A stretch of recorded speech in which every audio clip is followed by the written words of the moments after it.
Hey everybody, Adam here with Hometown Acres. Welcome back. Today is the day I have been waiting for a very long time. It is move-in day in the new building.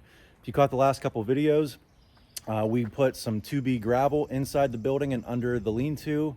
We've got lights hung in here, and there is nothing else we need to do to the building right now except start moving in. So as you guys saw in that intro, I had a live deck full of hickory here I wanted to get split up and off of the machine so it's ready to move.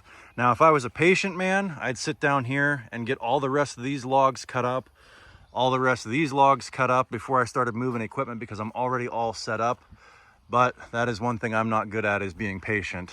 And I want to get all this stuff moved up under the building where I'll be in the shade, because it's supposed to be about 86 degrees today.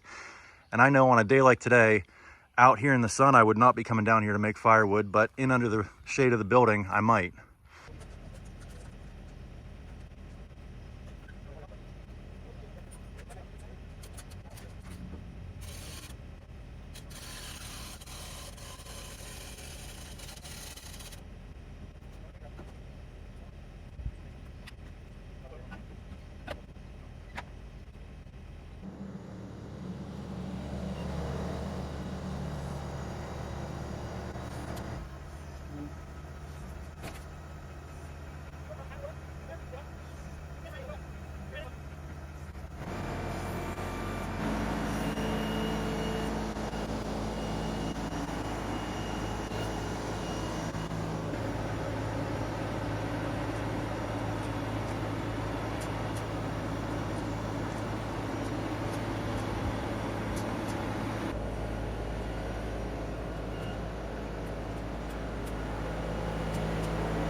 Why do you always shut the door on your tractor?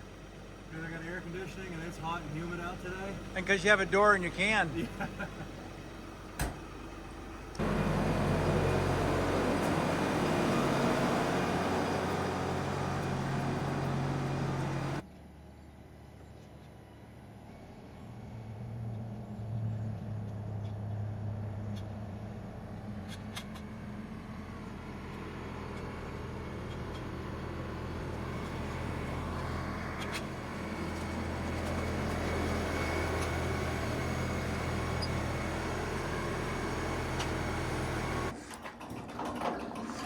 Okay, Adam, how many degrees cooler is it in under here than it is out in that sun right now? It's got to be at least 20 degrees cooler under here.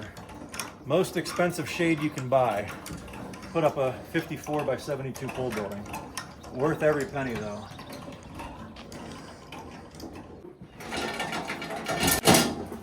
I think it does have a ground. Go back one.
All right, guys, so here is the grand plan that wasn't hatched until the building was almost done.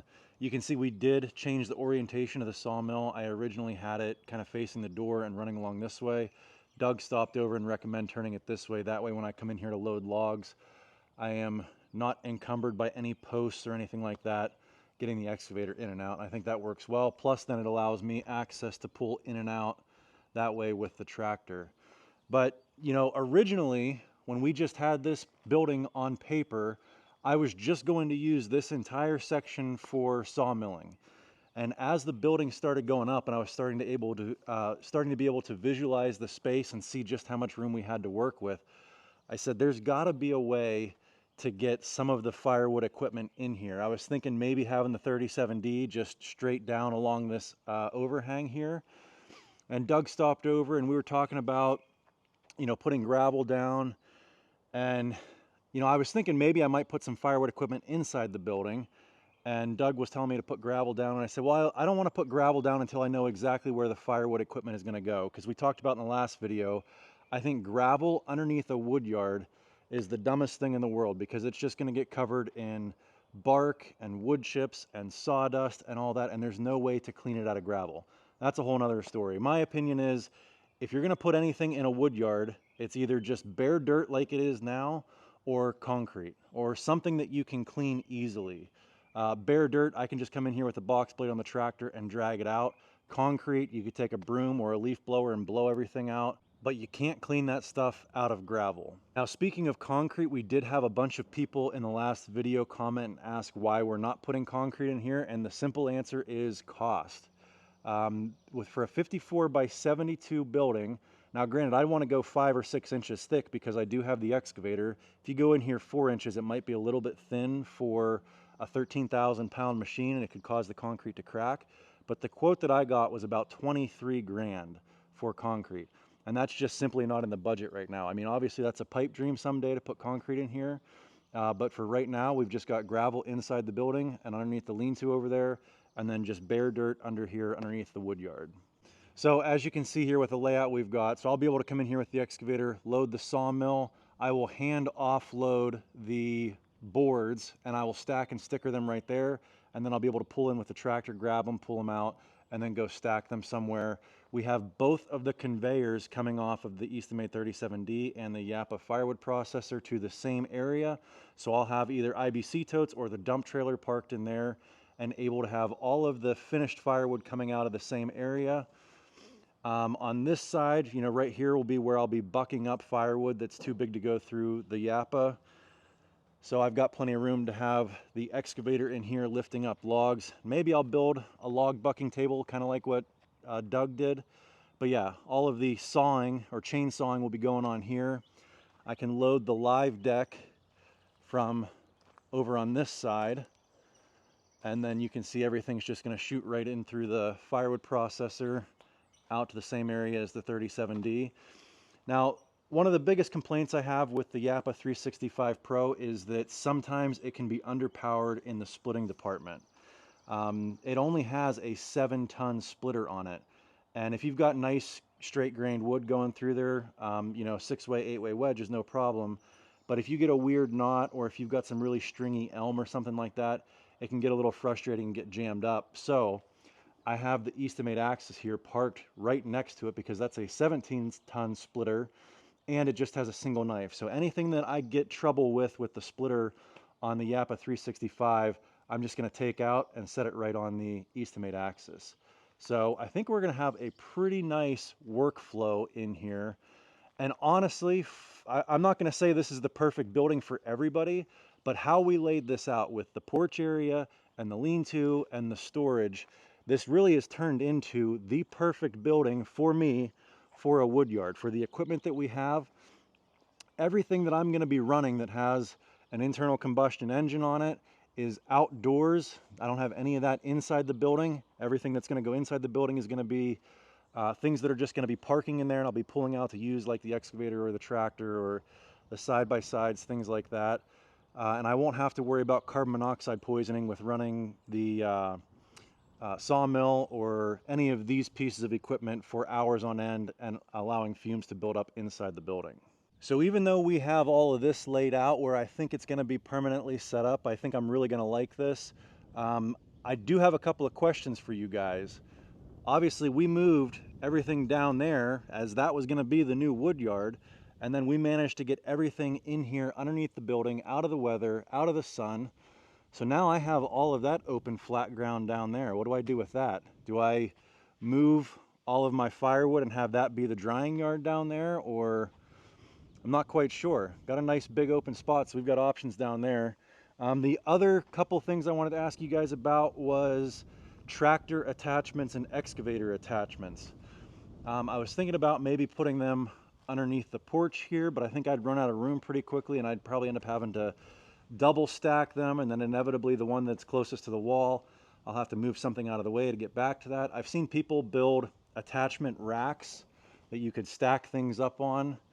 I'm not sure what I want to do with that. If anybody has any good ideas for tractor and excavator attachment storage, I'm all ears. Another one is fuel storage.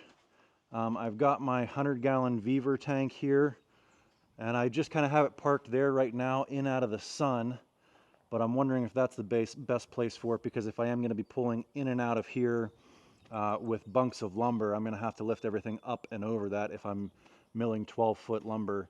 That span there from center to center is 12 feet. So even to get 12-foot lumber in and out of there, I'll probably have to, you know, snake it out.